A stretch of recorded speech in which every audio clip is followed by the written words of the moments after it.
Muy bien, pues el día de hoy les voy a hablar de las ecuaciones diferenciales lineales de primer orden. Estas ecuaciones diferenciales tienen dos características que las distinguen del resto y deben de cumplir con ambas para poder clasificarse como ecuaciones lineales. Las características se pueden observar una vez que ponemos nuestra ecuación diferencial en una forma adecuada para poder reconocerlas.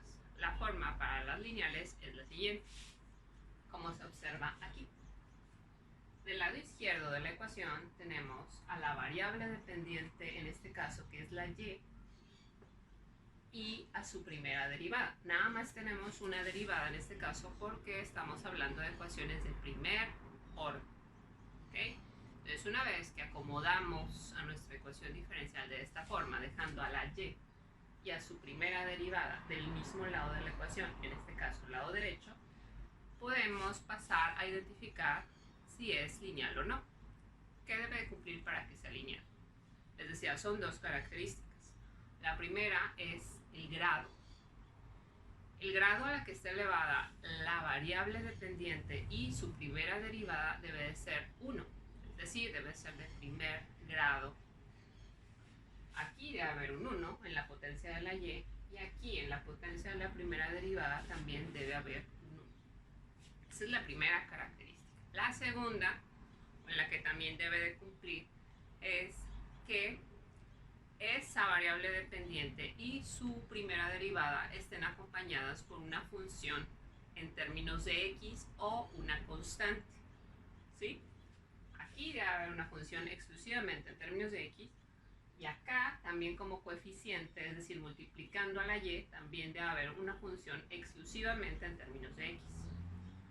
También debe de cumplir en esa misma segunda característica que a la función a la que esté igualada esta ecuación debe ser una función de x o debe ser una constante. ¿Okay? Entonces, una vez que identificamos que nuestra ecuación diferencial es lineal, podemos pasar al método de solución, que es el siguiente.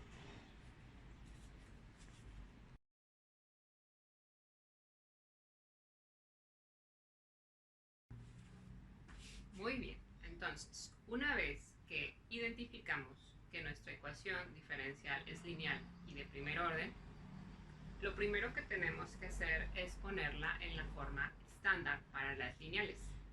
Esta forma estándar para las lineales es la siguiente. Es esta, la que está en esta nubecita verde.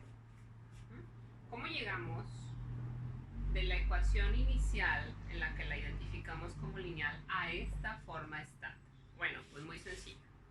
Lo que tenemos que hacer para poner en la forma estándar es convertir algebraicamente el coeficiente que acompaña a la primera derivada en un 1. Aquí yo tengo un 1 acompañando o multiplicando a la primera derivada de y con respecto de x, es decir, a la primera derivada de mi variable dependiente. De esta ecuación que yo tenía en esta forma, lo que hice fue dividir toda esa ecuación entre a1 de x. ¿Por qué lo dividí entre a1 de x justamente? Bueno, porque es la función que acompañaba a la primera derivada. Toda mi ecuación la divido entre a1 de x para seguir conservando la igualdad y queda de esta manera. Me queda a1 de x entre a1 de x, eso es un 1. Aquí está. A0 de x entre a1 de x, a eso, a este cociente yo le voy a llamar p de x. Es otra función en términos de x. Ya se modificó la que yo tenía. Y por último, el lado derecho de mi ecuación, que era g de x, también lo dividí entre a1 de x, quedándome de esta manera, a la cual la voy a identificar como f de x. ¿Okay? De todos modos, aquí está el desarrollo. A0 entre a1 de x es g de x y f de x es g de x entre a1 de x. Esta es la forma estándar. Es lo primero que tengo que hacer para poder resolver mi ecuación diferencial.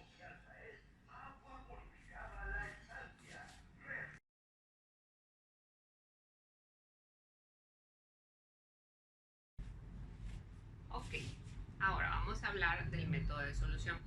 Una vez que tenemos nuestra ecuación diferencial en la forma estándar que dijimos que es esta, la derivada de y con respecto de x acompañada por un coeficiente de 1, la y acompañada por una función p de x y está igualada todo este lado izquierdo a una función f de x. Ya vimos cómo obtener p de x y f de x.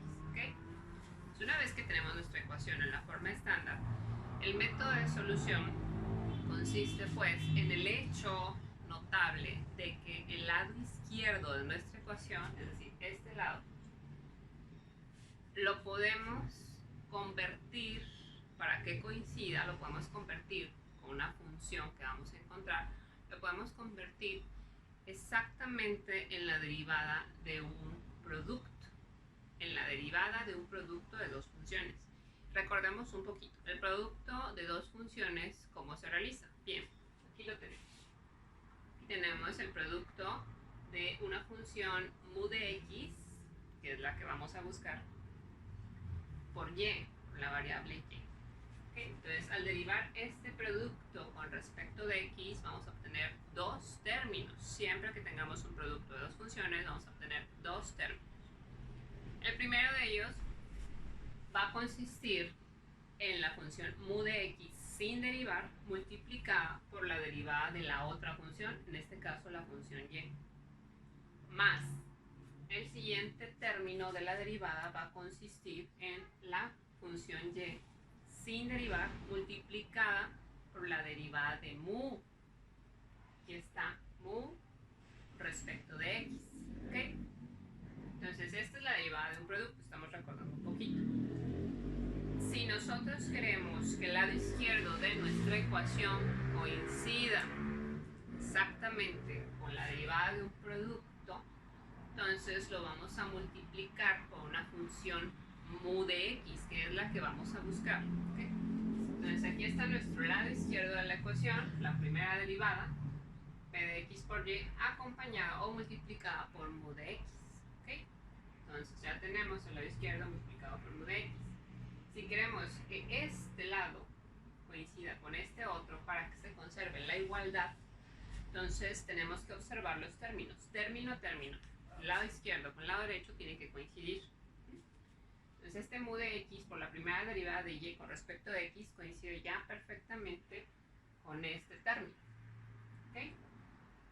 Este lado y por la derivada de mu con respecto de x debe coincidir con este otro término, que es mu de x por p de x por y. La y ya coincide. Lo único que nos haría falta para que coincidiera exactamente es que esta derivada de mu respecto de x, aquí está, fuera igual al producto mu de x por p de x, que es lo que tenemos aquí. ¿Sí? Para que ambos lados de la ecuación o para que la igualdad se conserve, esto debe de cumplirse. Que la derivada de mu con respecto de x sea igual al producto de mu por x por px. Y aquí, de esta ecuación, ya podemos resolver para mu de x. ¿Cómo encontramos mu de x, que es la función que nos va a convertir exactamente el lado izquierdo de la ecuación en la derivada de un producto? Bueno, lo vamos a hacer por separación de variables, que es lo siguiente que realizaremos. Muy bien, entonces, lo que teníamos era que la derivada de mu con respecto de x debería ser igual a mu por la función p de x. Mu y p, recordemos, ambas son funciones de x exclusivamente. ¿Okay? Pues para que se cumpliera la igualdad de la ecuación anterior, estos dos términos tienen que ser iguales. Se tiene que cumplir. De esta ecuación, entonces nosotros podemos obtener a que es igual mu de x. ¿Cómo? Bueno, pues vamos a utilizar el primer método que aprendimos, que es el más básico para las ecuaciones diferenciales, que es el de separación de variables. ¿Ok? Entonces, mediante álgebra vamos a despejar. Del lado izquierdo de la ecuación dejamos a mu, derivada de mu y a mu. Y del lado derecho dejamos a p, que es una función de x, y al diferencial de x. ¿Okay? Lo que hice fue, bueno, multiplicar y dividir. ¿Sí? Ya que tengo separadas las variables, el siguiente paso del método es integrar ambos lados de la ecuación. Voy a integrar el lado izquierdo con respecto de mu y el lado derecho con respecto de x. Entonces, del lado izquierdo me quedó la integral de mu entre mu. Esta integración tiene la forma, al integrarse, tiene la forma de un logaritmo natural. Entonces aquí yo lo pongo, integral de mu sobre mu es igual al logaritmo natural de mu de x. Recordemos que mu de x y p de x ambas son funciones de x exclusivamente, ¿ok? Del lado derecho de mi integración, del lado derecho de mi ecuación, tengo la integral de p con respecto de x. La voy a dejar así indicada. Voy a dejar la integral de x más una constante de integración que surge porque mi integral es indefinida, ¿ok? Siguiente paso. Ya que integré ambos lados de mi ecuación, voy a poner en forma explícita a que es igual mi función mu de x, es decir, la voy a despejar. ¿Qué es lo que hago acá? Para liberar el argumento de un logaritmo natural, utilizo la función exponencial, el Euler, pues. ¿Qué hago? Bueno, voy a agregar la función Euler en ambos lados de la ecuación para que se siga conservando la igualdad. Entonces, pongo Euler elevado a la logaritmo natural de mu de x va a ser igual a Euler elevado a la integral de p de x más c1. Recordemos que con la ley de las potencias o de los exponentes, nosotros podemos expresar una suma de exponentes como un producto, ¿ok? Entonces, aquí se están sumando, lo podemos expresar como un producto de las bases, de la misma base. El Euler elevado a la integral de p de x multiplicado por el Euler elevado a la c1. Del lado izquierdo no hicimos nada, lo pasamos tal cual. Ok, ya que tenemos en este paso, ahora sí aplicamos. Euler o función exponencial elevada a la logaritmo natural me devuelve, siempre va a devolver el argumento del logaritmo natural. Es decir, estoy liberando el argumento o la función que está en el argumento del logaritmo natural. Entonces aquí obtengo mu de x. Este mu de x va a ser igual a ¿qué? Bueno, a C2 por Euler elevado a la integral de p de x de x. Este C2 yo lo estoy representando así, es una constante. C2 va a ser igual al Euler elevado a la C1, que es lo que tengo aquí, ¿sí? Nada más que en lugar de escribirlo como Euler elevado a la C1, le asigno ese valor a otra constante, la C2, ¿ok? Entonces aquí tenemos ya C2. Siguiente, mu de x lo voy a dejar como solamente 1 por Euler elevado a la integral de p de x. ¿Por qué puedo hacer esto? Bueno, porque todas las soluciones que tengan la forma C2 por Euler elevado a la integral de p de x nos van a servir siempre y cuando nos lleven a esta forma. Entonces podemos escoger cualquiera de las constantes. En este caso escogemos como constante a C2 como 1 por conveniencia, ¿ok? Entonces aquí escribo 1, estoy sustituyendo C2 por un 1. Y finalmente llegamos a esta forma de mu de x. Esta forma es la que nosotros vamos a necesitar para que el lado izquierdo de nuestra ecuación lo podamos convertir exactamente en la derivada de un producto. Y ese mu de x recibe el nombre de factor integrante. ¿Okay? Entonces el factor integrante siempre va a tener esa forma. ¿Qué hay que hacer para resolver el factor integrante? Siempre va a tener la misma forma, eso es lo primero.